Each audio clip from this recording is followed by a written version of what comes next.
Bonsoir, chers collègues et amis de l'AEFNB, et bienvenue à notre banquet présenté dans le cadre de la 46e Assemblée générale annuelle.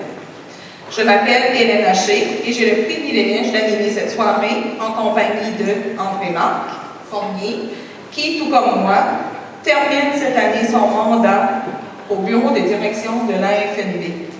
Bonsoir. Bonsoir Hélène et bonsoir chers convives. Est-ce que tu penses la même chose que moi en ce moment, Hélène?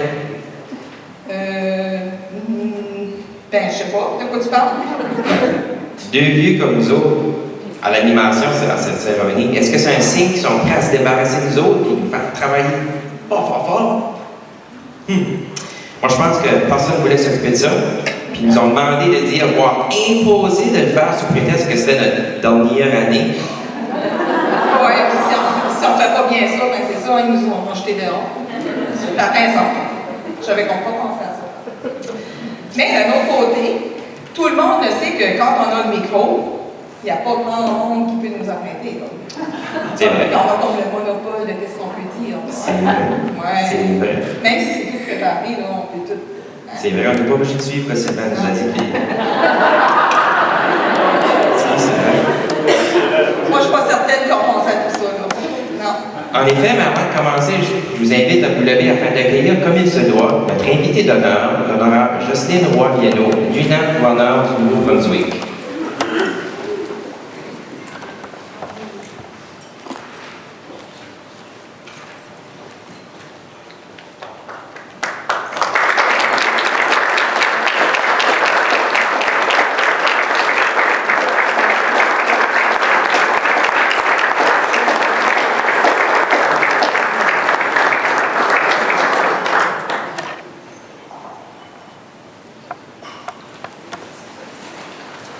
Bonsoir, Madame Roy-Miano, et merci de vous joindre à nous ce soir. Bon. Ben là, donc, ben là, Qu'est-ce que c'est ça? Ben, la lieutenant-gouverneur est présente, puis ça change comme nos bilans de présentation. Faut qu'on être un petit peu plus sérieux. Tu voulais dire des choses, hein, de certains gens du CA, peut-être? Ouais, c'est, tu sais, je sais pas, des petites anecdotes, pas ça. Mais, Vaut mieux pas, je pense pas que c'est une bonne idée. ouais. Bien, puisqu'on termine notre mandat, j'ai préparé, ben c'est ça, on voulait faire ça, mais sauf que là, avec la lieutenant-gouverneur, ben, on ne voudrait pas se faire prendre dans des choses, de se faire accuser de conspiration. Je pense à ça, là, puis je vais profiter pour présenter brièvement le déroulement de la soirée. On va couper ça, parfait. Nous aurons dans quelques instants les présentations de l'enseignant de l'année et du prix de mérite de la FNB 2016. Par la suite, l'honorable Jocelyne Roy-Miano nous adressera la parole. Tout au long du repas qui suivra la remise des prix, vous pourrez voir à l'écran les noms des invités qui ont généreusement accepté notre invitation ce soir. Ce sont des écrans en haut de la salle. À la fin de la soirée, nous comptons sur votre présence pour chanter, danser, s'amuser, avoir du bon temps. Quoi? J'ai hâte de voir quelle sorte de stépette notre président Marc Arsenault pourra faire avec ça. Sortez vos caméras, ça risque d'être tout un spectacle. Sais-tu que je n'avais pas pensé à ça pour notre président? Et tu sais que puisque nous avons une caméra vidéo en arrière qui filme les présentations ce soir, on pourrait en profiter pour le filmer toute la soirée. Je vois déjà la manchette de demain soir ou aux nouvelles demain dans une caricature dans le journal, peut-être pour M. Botki. AGA de la FNB. Président Arsenault, une stépette de trop! C'est beau, ça. Moi, j'aime ça. Mais là, ouais, c'est ça. Tu viens de me dire qu'on est filmé? Oui, regarde d'abord, on a une caméra. Oui, c'est le beau Jonathan. Bonjour, Jonathan. C'est vrai, il est beau. Comme ça, pour la prise de photo, on devrait attendre à la fin de la cérémonie pour ne pas déranger le tournage. C'est ce que tu voulais subtilement dire aux gens, j'imagine. Tout à fait, t'as compris, Hélène. Mais cela dit, on a quand même prévu quelques minutes après la cérémonie de prix pour les gens qui souhaiteront prendre des photos. Bon, je crois maintenant, Hélène, que c'est le moment est venu de présenter notre enseignante de l'année. Qu'en penses-tu? Ah oui. C'est comme un privilège pour moi aussi de le faire. Donc, je suis tout à fait d'accord et je vais commencer maintenant. La distinction enseignante ou enseignant de l'année a pour but de reconnaître l'excellence dans l'enseignement. La lauréate ou le lauréat reçoit un certificat de l'AFNB et une bourse de 1 000 $. D'ailleurs, nous sommes heureux de souligner la contribution des producteurs laitiers du Canada cette année qui commanditent cette bourse. Comme je disais tantôt, c'est quand même vachement. Quant à elle, l'association remet la somme de 500 $ à l'école de la lauréate pour l'achat de livres. Pour nous présenter la lauréate de cette année, j'invite Mme Mélanie Gagnon, directrice de l'École Terre des Jeunes de Paquetteville, qui a pris cette belle initiative de nous faire parvenir la candidature de sa collègue. Mme Gagnon.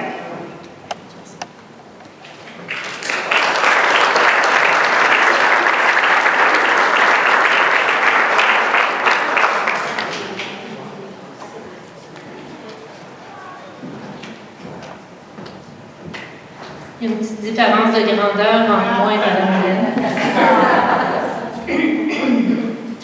Distingués invités, parents et amis, bonsoir. Également, collègues, membres de la FNB. Mme Véronique, c'est vraiment une enseignante que toutes les directions d'école souhaitent avoir. Elle est très, très convoitée. Les directions d'école sont là et la regardent s'épanouir, puis à la fin de chaque mois de mai, les directions d'école se ruent sur les feuilles de transfert pour espérer voir son nom. Véronique Cormier-Aubert.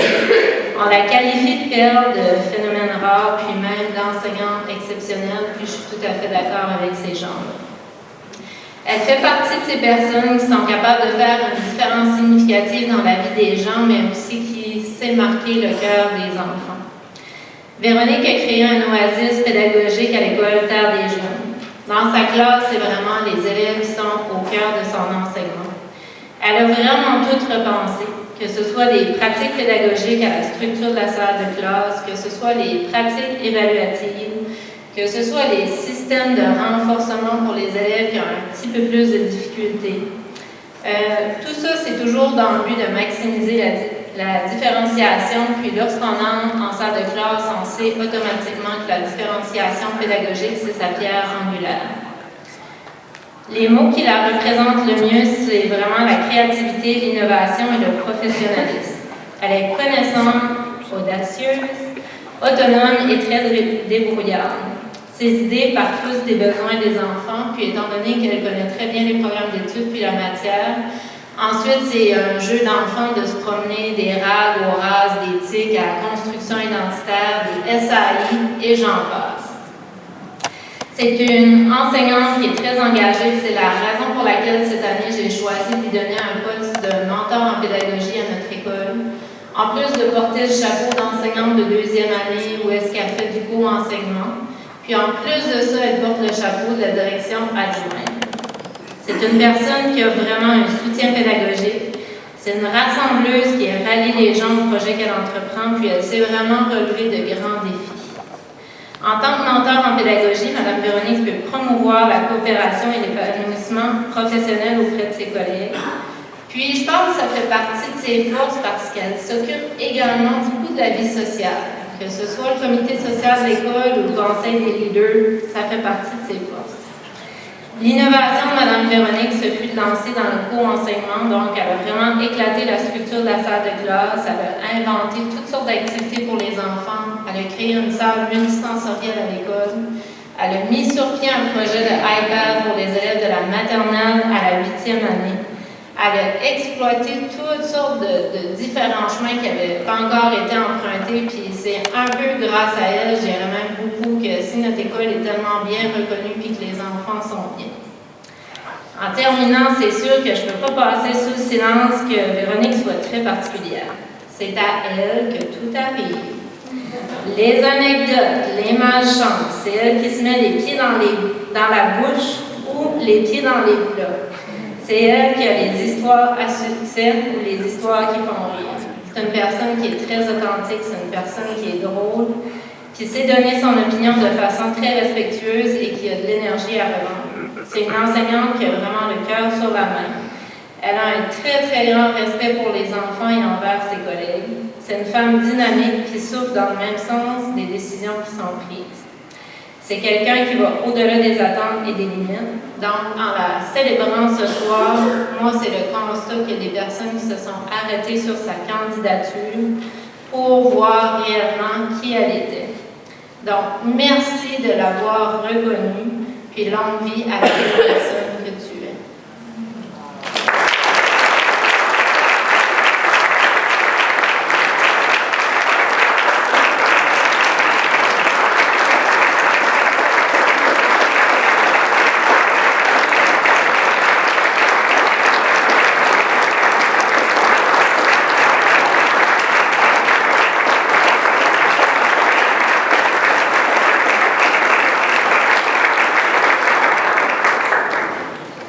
Accueillons maintenant la récipiendaire 2016 de la distinction enseignante de l'année de l'AFLB, Madame Véronique Cormier-Aubin.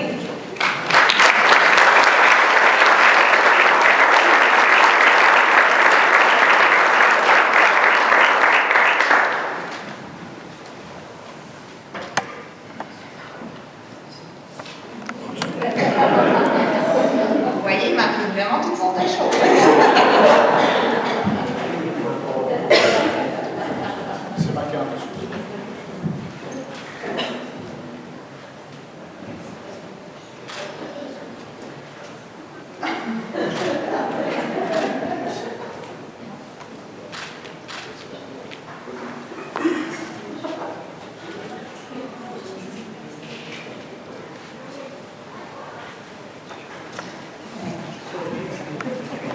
Dans mes papiers. Distingués invités, parents et amis, bonsoir. Vous savez, moi, je pratique ce métier-là parce que c'est une passion pour moi. Je ne le fais pas pour la reconnaissance, mais c'est certain que ce soir, ça me touche vraiment ici. L'enseignement, pour moi, je viens d'une famille que je suis la seule enfant. Puis, mon père a 10 frères et sœurs dans sa famille, puis il y en a 5 dans la gang qui sont enseignantes. Donc, en 12e année, parce que moi, j'avais jamais pensé avant d'être enseignante, avant juin, en 12e année, là, c'est là que j'ai décidé, regarde, j'essaye ça, c'est ça que je veux faire de ma vie. Puis la passion n'a jamais arrêté depuis ce temps-là. Donc, mon père m'a dit, je suis pas surpris que tu choisis ça comme métier parce que dans ma famille, c'est ça qu'on fait. On est infirmier ou qu'on est enseignant. Donc, me voilà. J'ai une petite fille de 5 ans puis mon mari, donc dans ma famille, on est 3. Puis pour moi, l'éducation, c'est comme la 4e personne dans ma famille. Ça fait partie de moi, ça fait partie de mon identité, ça fait partie de qui je suis. C'est certain que j'aurais jamais pu recevoir ce prix-là ce soir sans le personnel exceptionnel qui gravite autour de l'École Terre des Jeunes. Parce qu'aujourd'hui, enseigner, c'est différencier. C'est faire du décloisonnement, c'est des services intégrés, c'est des équipes stratégiques. Puis tout ça, ça ne peut pas se faire toute seule. On a besoin d'une équipe. C'est une équipe de professionnels qui travaillent en collaboration ensemble. Puis ce qu'on fait, c'est qu'on donne la prescription que chaque enfant a besoin pour pouvoir réussir. Puis je crois qu'à Terre des Jeunes, c'est une de nos forces de faire ça. Puis là, je pensais qu'ils allaient présenter la vidéo avant. Donc, dans la vidéo, il y a un peu qui dit la petite Maïka, là, vous allez peut-être voir tantôt. Mais là, je ne veux pas briser le punch non plus. En tout cas, elle dit que cette année, elle essaie d'avoir le silence dans ma salle de classe, mais malheureusement, on n'est pas capable. Hein? C'est aussi ça, enseigner. C'est d'être capable d'accepter que les groupes que tu reçois, des fois, c'est pas toujours facile. Mais il faut travailler avec ce qu'on a. Puis dans ma salle de classe, on travaille fort, même si c'est qu'on a des grands défis. Puis des fois, quand les gens passent dans le corridor, ils peuvent penser que j'ai une classe un peu indisciplinée, mais si vous prenez la peine de rentrer, vous allez voir qu'on est une vraie ruche d'abeilles et qu'on travaille vraiment fort. Pour terminer, moi et Mme Mélanie, on s'envoie souvent des textes, là, parce que des fois, on n'a pas le temps de se parler, ça fait que là, on s'écrit. Puis, non, je voulais dire d'autres choses avant, je m'excuse. Je fais aussi la direction adjointe, puis mes journées en accompagnement pédagogique. Puis pour moi, ces moments-là, c'est vraiment des moments que j'apprécie parce que là, ça me permet d'aider les autres élèves qui ne sont pas dans ma salle de classe. En accompagnant les enseignants à faire des nouvelles activités, je peux toucher sont indirectement chacune des vies qui sont dans mon école. Puis c'est ça, Mme Mélanie, elle m'a dit vive le changement parce qu'il nous rappelle que nous sommes en vie. Ben, moi, je pense que je vais être en vie longtemps parce que j'aime ça, le changement.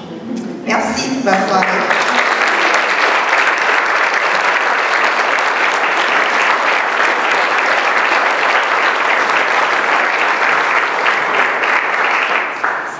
On va maintenant passer la vidéo. Après. Excusez. C'était mon erreur.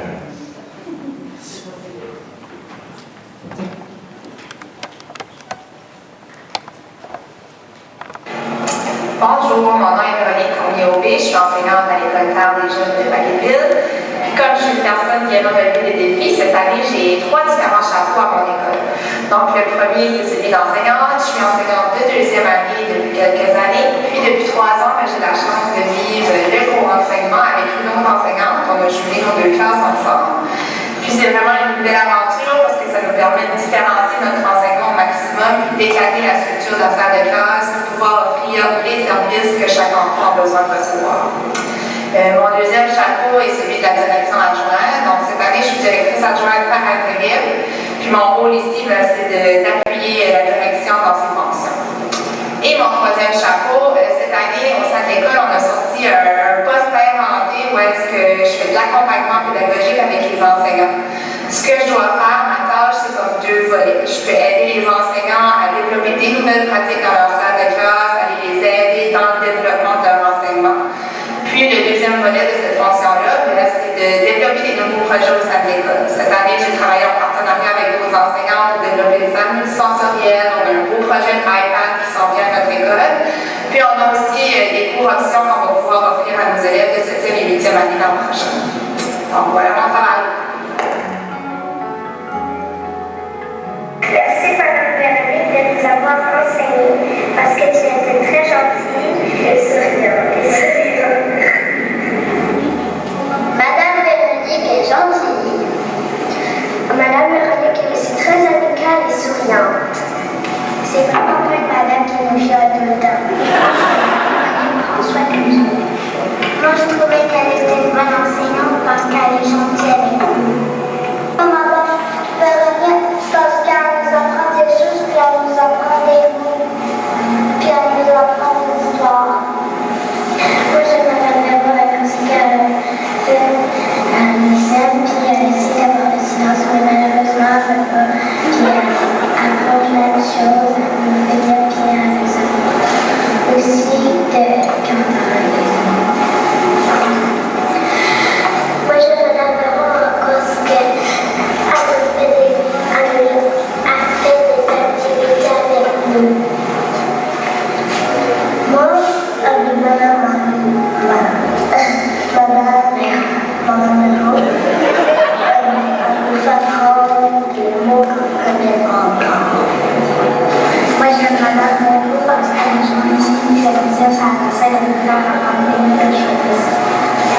Madame Véro parce qu'elle est créative, qu'elle montre des nouvelles choses dans notre classe, comme la classe d'aujourd'hui. Moi, j'aime Madame Véro parce qu'elle nous apprend des nouvelles choses. Moi, j'aime Madame Véro parce qu'elle nous apprend des mots parce qu'elle est connue, puis elle nous aime beaucoup.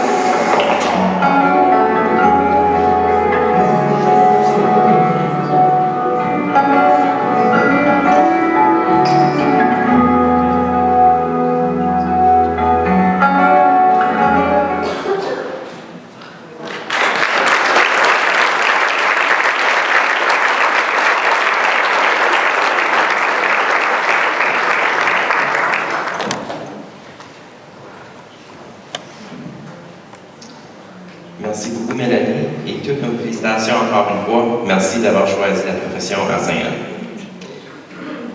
Le prix mérite est la plus haute distinction honorifique de l'AFNB accordée à une personne ou une organisation qui a contribué de façon remarquable à l'avancement de l'éducation en langue française et de la profession enseignante.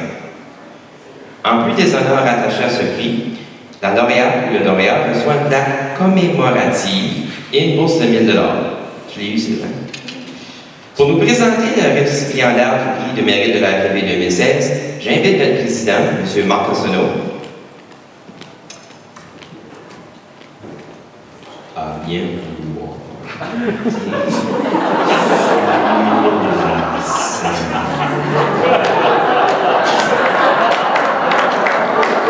Merci.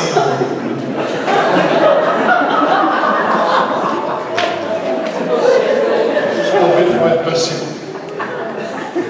Il y a une chose hier, quand ils étaient en train de préparer la salle, j'ai demandé une âme, et puis je l'ai eu. C'est toujours évident d'être ici. Mais ça fait partie de la vie.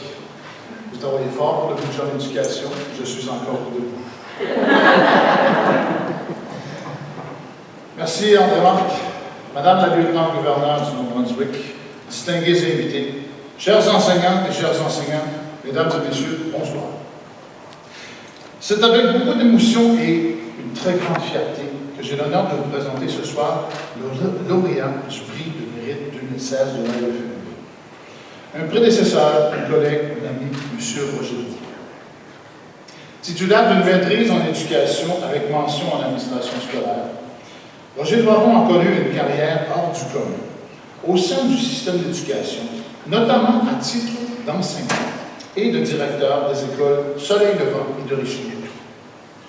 Durant son parcours professionnel, il a contribué de manière significative à l'avancement de l'éducation en langue française au Nouveau-Brunswick et fut un des fervents défenseurs de l'amélioration des conditions d'apprentissage en milieu scolaire.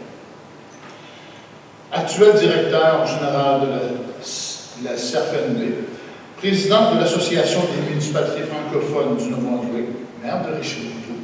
D'ailleurs, félicitations pour votre élection, M. Doiron. Il ne compte plus ses années de service, lors desquelles il a donné une voix aux communautés acadiennes et francophones en contexte minoritaire au Nouveau-Brunswick et du Canada.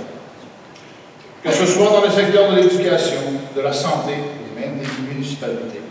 Partout où il passe, Roger Doiron réussit à faire avancer les dossiers sectoriels et linguistiques avec panache et dur. Il sait rallier les principaux partenaires à sa cause pour arriver à ses fins. Comme lui, ne peut être qu'un véritable ambassadeur de notre profession.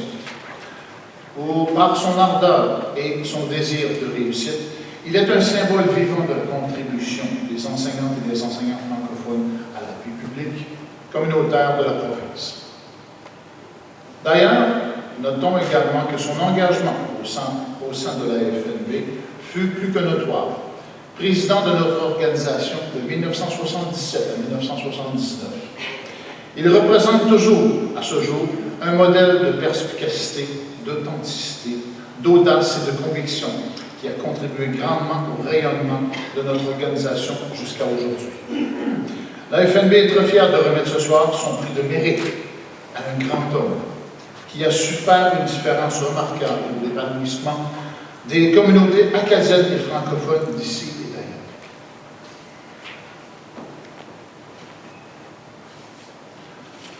Par l'attribution du prix de mérite à M. Doiron, les membres de la FNB se joignent à moi pour témoigner toute leur appréciation et leur reconnaissance pour l'immense contribution de cet homme qui a contribué à façonner une Acadie moderne, inclusive, engagée, tournée vers l'avenir et vers le monde.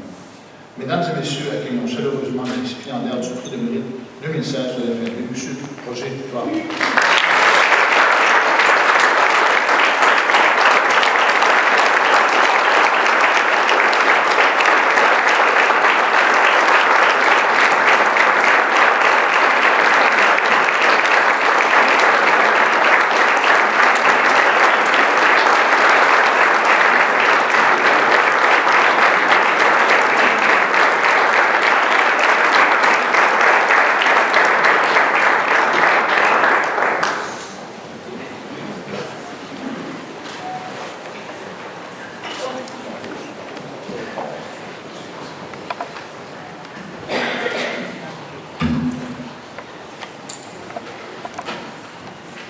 Madame la lieutenant-gouverneure, membres de la profession, distingués invités et ma famille, mes fils, ma bru, ma petite fille, Isabelle qui est là. Alors, merci. Ça me fait énormément plaisir et je suis tout à fait choyé de pouvoir dire à quel point je suis honoré. Et ça me fait chaud au cœur d'être ce récipiendaire pour l'année 2016. Vous savez, quand tu t'engages dans la communauté acadienne et francophone, que ce soit au Nouveau-Brunswick ou au Canada, une chose est certaine, c'est que tu ne le fais pas pour recevoir des honneurs. Mais quand ça vient, ça fait du bien. Donc, mais tout ce travail, tout ce que j'ai pu accomplir au cours des années, ça a été fait grâce à des personnes qui ont cru en moi, des personnes qui m'ont appuyé, des personnes qui ont été des partenaires dans l'ensemble des projets les plus fous que je pouvais avoir. Et j'en vois ici présentement qui étaient là pour appuyer ce que je voulais faire, ce que je pouvais faire. Et que ce soit au niveau des gens de l'AFNB, que ce soit au niveau de la communauté acadienne et francophone du Nouveau-Brunswick, que ce soit au niveau de la santé, de l'alphabétisation, des aînés. Donc, tout ce travail-là a été fait grâce à l'appui de toutes ces personnes-là. Donc, cette reconnaissance ici, je pense, ça va non seulement à Roger, mais ça va aussi à tous les partenaires que j'ai pu avoir au cours des années qui ont fait en sorte qu'on a pu faire une différence dans la vie des gens qui nous ont entourés au niveau de la communauté et surtout au niveau des enfants. Vous savez, l'enseignement pour moi, ça a été non seulement un travail de tous les jours, ça a été un travail de tous les jours, ça a été vraiment un travail de passion. Ça a été, je dois vous dire ceci, puis mon épouse peut en témoigner, je dirais qu'il n'y a pas une seule journée dans ma carrière de 32 ans d'enseignement que je me suis dit le matin, ça n'a plus du bon sens pour que j'aille encore à l'école. Je peux vous dire que ça ne m'est jamais arrivé et jusqu'au moment où j'ai remis les clés de l'école en 1998, quand j'ai pris ma retraite, j'étais aussi passionné à ce moment-là que je l'étais quand j'ai commencé en 1966 dans une école où est-ce qu'il n'y avait à peu près rien comme équipement, il n'y avait même pas de bureau, il n'y avait pas de bibliothèque, il n'y avait rien, et je me rappelle d'avoir apporté à des jeunes des livres que j'avais personnellement, des Tintins, qui aujourd'hui vaudraient une fortune, parce que j'avais une collection de Tintins, des livres pour des jeunes, des Bob Moran, j'ai vu cette collection-là. Donc, mais ça a été, à ce moment-là, c'était vraiment un travail qui était pas de tout repos. Et petite anecdote, quand j'ai commencé à enseigner, j'étais adjoint et je recevais un gros salaire de 2500 $ par année. L'année d'après, j'ai commencé à enseigner, à donner des cours privés à une petite fille de médecin, 1 heure par jour, 5 jours par semaine. Je faisais la moitié de mon salaire à enseigner 1 heure par jour, 5 jours semaine que je faisais comme directeur adjoint à l'école. Donc, c'est pour vous dire à quel point que tu es là vraiment, tu vas aller tuer quoi ce que tu fais.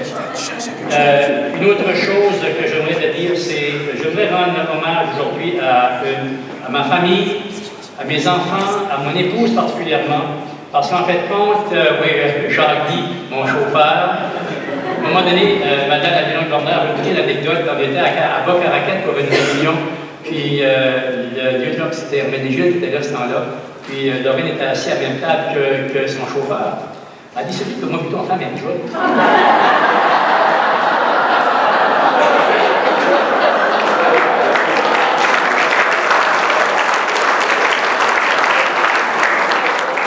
Mais elle a une différence.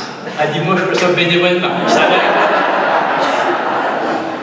Alors, je veux vraiment la remercier parce que, je vais vous dire honnêtement, sans sa contribution, sans l'appui dans mes rêves les plus fous que je pouvais avoir, je n'aurais certainement pas pu faire ce que j'ai pu faire. Puis elle a été un joueur important dans toute ma carrière. Et il y a 2 choses que je n'ai jamais pu la convaincre d'y aller, c'est en politique provinciale ou fédérale. Mais à un moment donné, j'ai réussi à rendre en politique municipale. Ça faisait déjà pas si mal. Donc, merci Lorraine pour cet appui. Merci à mes enfants qui ont aussi, en fait, en sorte que le père était souvent absent, mais j'avais une épouse qui était présente. Et sans un appui du genre, c'est difficile. Je suis convaincu que Véronique va témoigner d'ailleurs. J'aimerais te féliciter pour être aussi récipiendaire de enseignante de l'année. C'est extraordinaire. En terminant, j'aimerais vous dire à quel point je suis fier d'avoir été un enseignant pendant 32 ans. Je suis fier d'avoir avoir eu la chance de travailler avec les jeunes. J'avais les 7, 8, 9, pour moi c'était du sport, j'avais 500 jeunes et plus de 7, 8, 9. Et c'était un groupe d'âge avec lequel moi je raffolais de travailler. Et si j'ai un message à vous dire à ceux qui sont ici présents, les enseignants et les enseignants, la distinction qu'il fait entre être un enseignant et un ou une enseignante, c'est la passion. La passion, et Véronique l'a fait mention tout à l'heure, vous devez être des gens passionnés, parce qu'en fait, les jeunes, ils vont détecter votre engagement, votre passion, et ça ne prendra pas de temps, je vous l'assure. Ils vont savoir qui est passionné et qui ne l'est pas. Alors, votre engagement dans la communauté est essentiel. Vous savez, vous êtes des enseignants et enseignantes, que vous ne vouliez ou pas, 24 heures par jour, 7 jours semaine, 365 jours par année. D'ailleurs, la cour est déjà reconnue. Alors, merci de votre travail, merci de cet honneur. Et à un moment donné, Montaigne disait, et aussi Montaigne était maire, maire de Bordeaux, dans les années 1500 quelque chose. Alors Montaigne disait, vaut mieux une tête bien faite qu'une tête bien pleine. Donc, n'oubliez pas ça, et à un moment donné, cette nuit, avant de vous coucher, durant la nuit, vous rêverez à ça. Merci beaucoup, et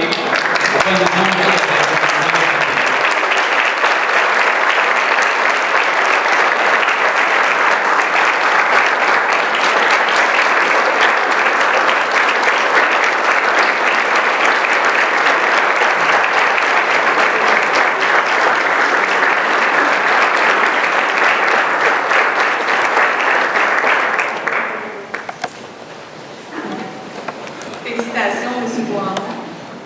Et merci, M. Marc. Merci aux membres de la famille de M. Boiron de nous avoir honorés de votre présence ce soir. C'est très apprécié. J'invite maintenant Mme Louise Landry, directrice générale de la FNB, de s'avancer afin de présenter notre invité d'honneur.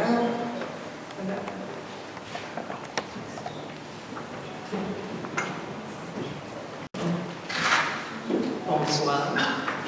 Permettez-moi, avant de commencer, de remercier nos animateurs qui font bien ça.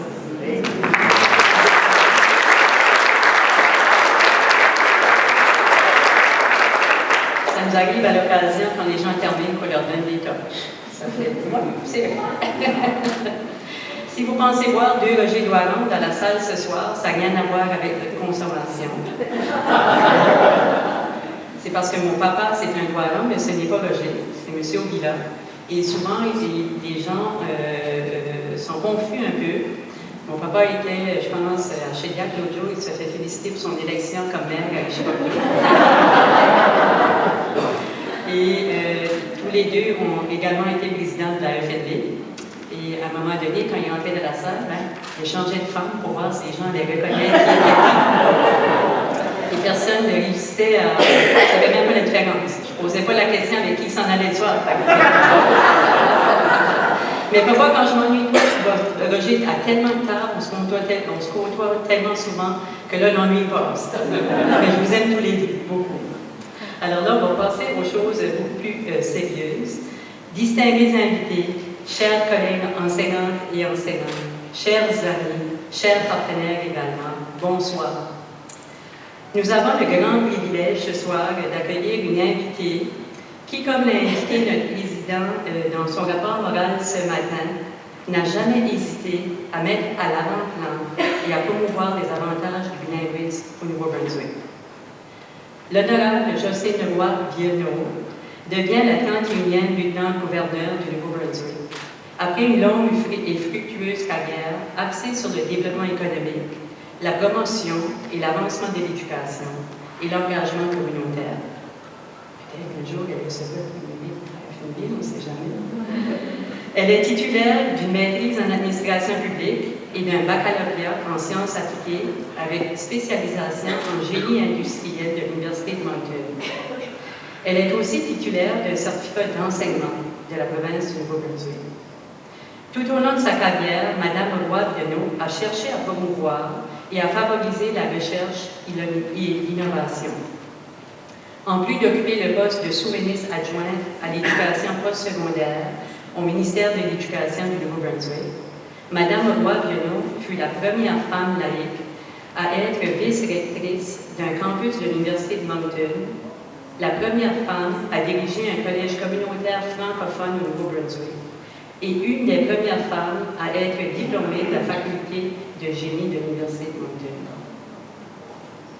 Par son engagement et sa passion soutenue au cours de sa carrière, elle fait preuve et continue d'être un modèle d'intégrité, de rigueur et de leadership pour notre province et notre communauté. Mesdames et messieurs, je vous demande d'accueillir comme il se doit l'honorable Jocelyne Roy-Vienneau.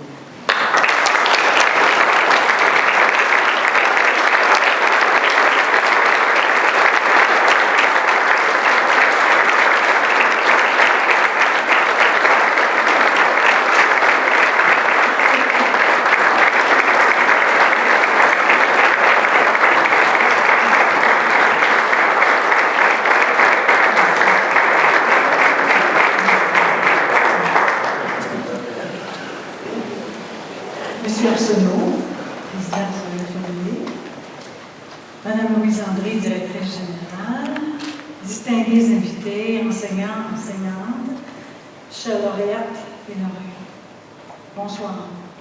C'est un réel grand plaisir pour mon mari Ronald et moi d'être avec vous ce soir afin de célébrer vos récipiendaires du prix de mérite 2016 et du prix enseignante de l'année 2016.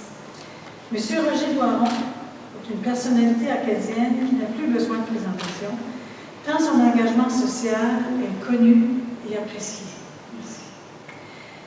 Madame Véronique Cormier-Aubé semble être une personne très innovatrice, tant par sa pratique pédagogique que par ses engagements connexes. Je ne dirais pas que vous êtes une superwoman, je dirais que vous êtes une super enseignante. En tant qu'ancien éducateur, mon mari Ronald et moi savons apprécier tout ce que peut représenter l'engagement du personnel enseignant, du personnel cadre et administratif dans le bon fonctionnement de notre système scolaire. Je désire donc offrir toutes mes félicitations aux récipiendaires de ce soir. Lors de mon installation en tant que 31e lieutenant-gouverneur, j'ai pris l'engagement de travailler pour l'avancement de plusieurs causes dans la province, soit la sensibilisation aux enjeux entourant la maladie mentale et la violence familiale et l'alphabétisation. C'est de l'alphabétisation que j'aimerais vous entretenir ce soir. Je vous avoue cependant me sentir un peu humble face à l'impact que j'aurai durant mon mandat en sachant que deux de mes prédécesseurs, soit Margaret McCain et Marilyn Trenham Council, ont été et sont toujours de grandes championnes en la matière. Je souhaite donc suivre leurs traces tout en y apportant mon expérience du milieu. Mon engagement d'ici presque 20 mois passés fut de travailler non seulement à titre de lieutenant-gouverneur, mais aussi à titre de gestionnaire d'expérience afin d'aider à corriger, un tant soit peu, ce qui est un fléau pour notre province, soit le taux d'analphabétisme de notre population adulte.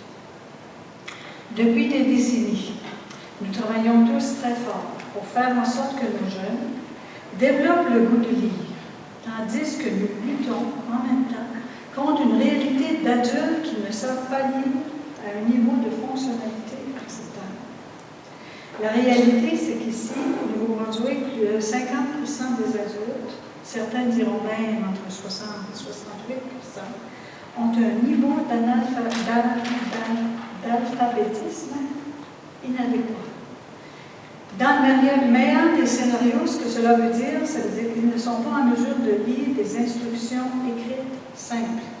Dans le pire des scénarios, ils ne peuvent pas saisir des mesures de sécurité inscrites sur un flacon de médicaments ou sur une documentation qui les accompagne. Parce qu'on voit des gens, puis on se dit, ouais, tout le monde peut lire. Pas vrai. Mais c'est que oui, on rencontre les gens, puis les gens peuvent lire, mais c'est qu'ils ne comprennent pas nécessairement ce qu'ils lisent. C'est ça. Les choses changent tranquillement, mais justement, les choses changent trop lentement.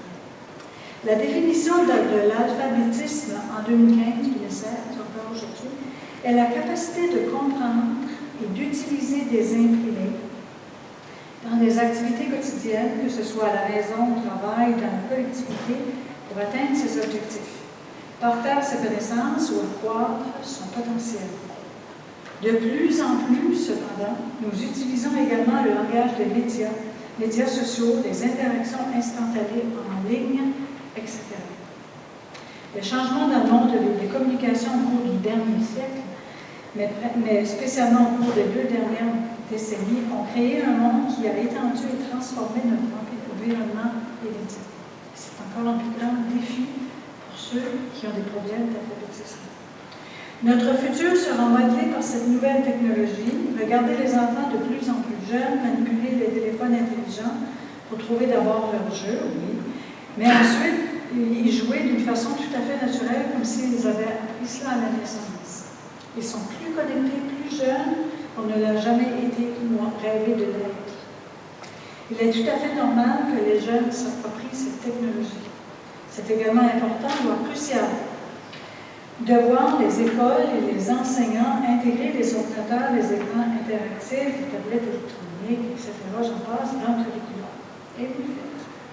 Étant une ingénieure d'information, je crois fermement en la technologie, mais son usage doit se faire en complément et non en remplacement des habiletés de lecture. Comme une saine alimentation permet d'avoir un corps en santé, les livres éveillent l'esprit et nourrissent la créativité de l'enfant. Le cerveau d'un enfant absorbe beaucoup plus rapidement entre l'âge de 2 mois et 4 ans qu'à n'importe quel autre moment de sa vie.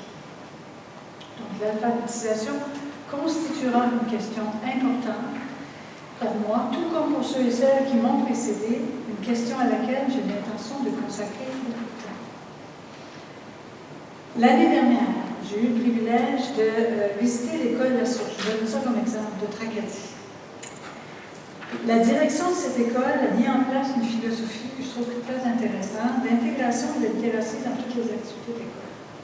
Nous avons alors visité des classes de mathématiques, de sciences, de musique, même des classes d'éducation physique qui mettent l'enfant sur l'importance de la lecture. Je trouvais ça génial.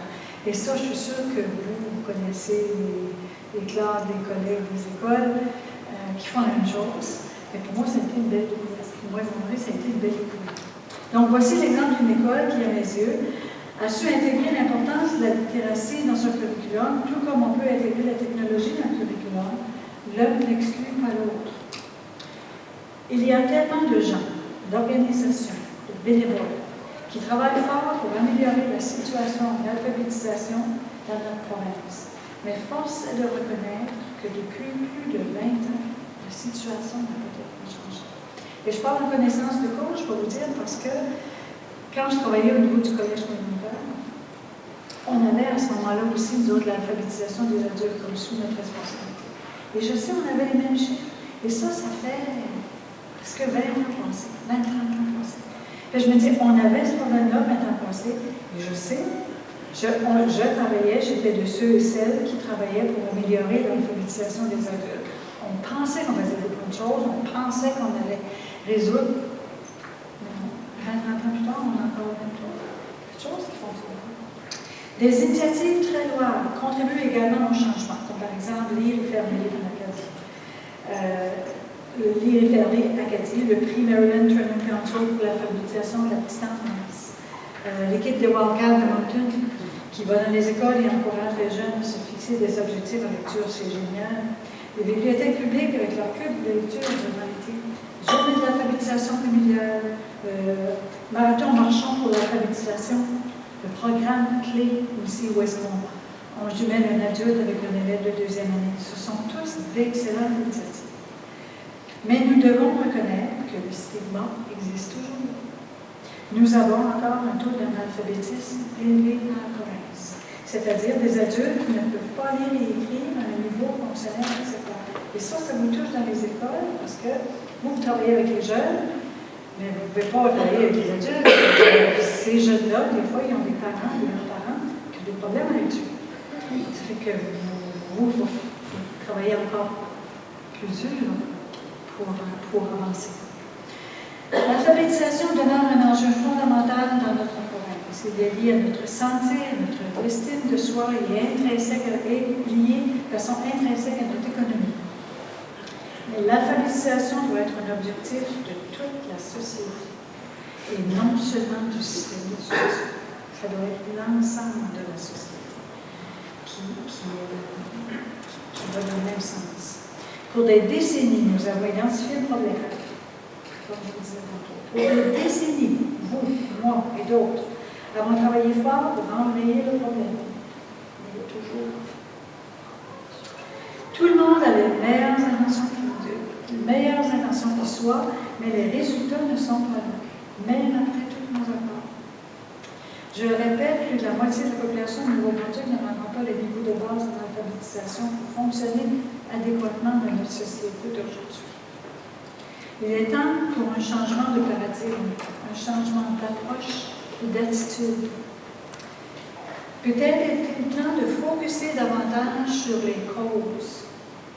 Nous avons besoin d'une solution néo-brunswickoise pour ce qui est un problème néo-brunswickois, avec nos propres caractéristiques sociales, linguistiques, culturelles et territoriales. Je pense que trop souvent, on a été voir ailleurs pour des solutions. On trouve notre propre solution. Mais je réalise ce soir que je prêche à des convertis.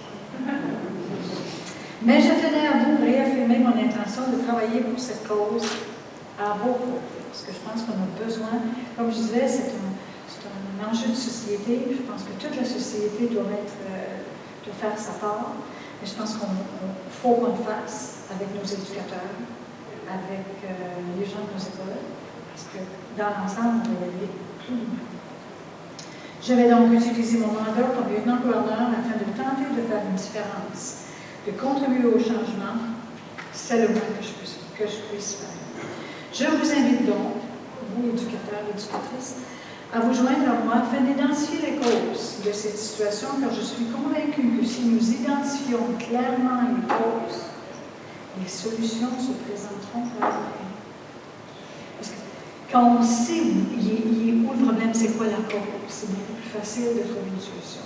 Je pense que c'est ça, la cause, les causes, parce que je suis convaincue qu'il y en a plusieurs causes. Donc, ensemble, nous pouvons faire de grandes choses. Merci. Merci beaucoup. Bonne soirée. Encore une fois, félicitations à M. Doiron et à Mme Formin. Merci. Bonne soirée.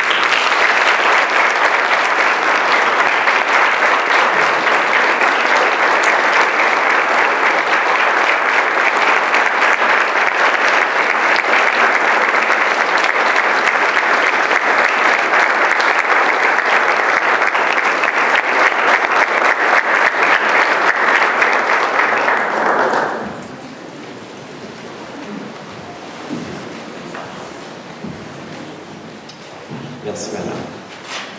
À ce moment-ci, j'invite le président Marcasono à s'avancer. Oh! Pour remercier notre invité d'honneur de ce soir, M. Arsenault.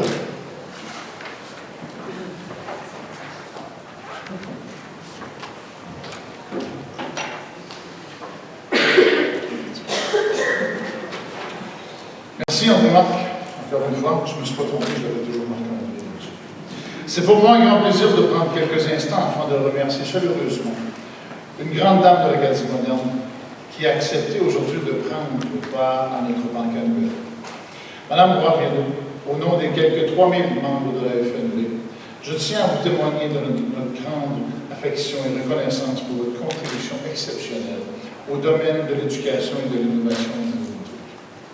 À mes yeux, vous êtes une femme de conviction qui aspire au dépassement, à la réussite pour l'ensemble de notre collectivité.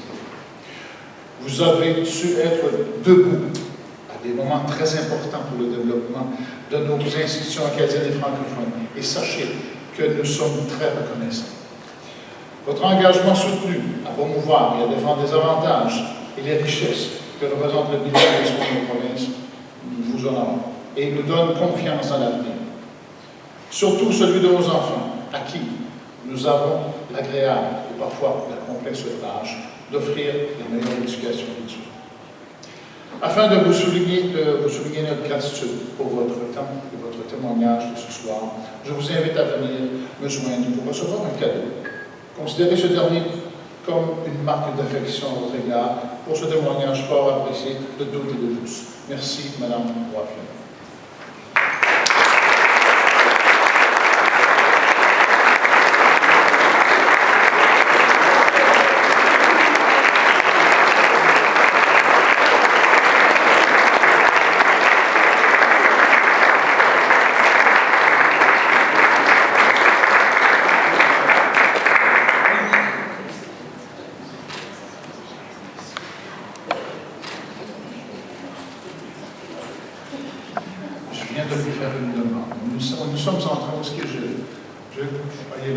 Nous sommes en train d'organiser un congrès à l'automne prochain qui va porter sur l'alphabétisation avec Kodak. Je viens de demander à Mme Boivin si elle acceptait d'être notre présidente d'honneur de ce congrès. Et elle a accepté.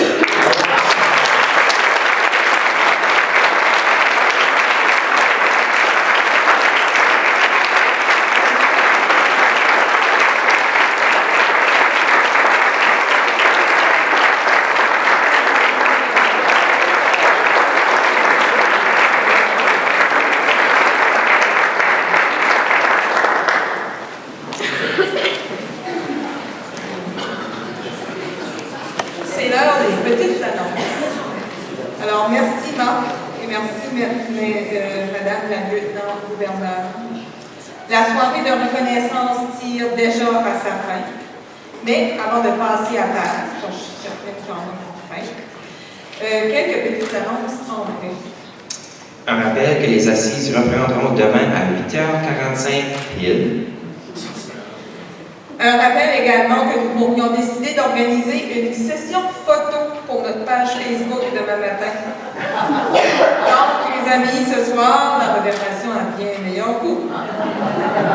On va quand même s'amuser un peu, notamment avec nos deux excellents musiciens de la région d'Edmundston, Chad Ritchie et José-Anne Saint-Onge, qui s'occuperont du volet musical ce soir. Nous avons déjà hâte de danser au son de votre musique. N'est-ce pas, Hélène? Oui, mais je n'ai pas entendu que tu as dit chanter. Parce que tu sais, il y en a qui aiment chanter. On verra plus tard. Je profite de l'occasion également pour remercier le personnel du Delta Fredericton pour l'accueil et le repas que nous prendrons dans quelques instants et vous remercie, chers convives, de votre attention. Il ne me reste qu'à te remercier, mon cher André Marc, de ta belle complicité. Ce fut un réel bonheur de te côtoyer dans l'animation de cette soirée. Merci à toi également. Ce fut très agréable pour moi d'être à tes côtés aussi. Ben, ça, c'est ça. Je suis pas pour toi, Hélène. Tu me donnes faim. Alors, je vous invite à traverser la forêt et de prendre place à table pour le repas. Bonne soirée. À toutes. Et à toi.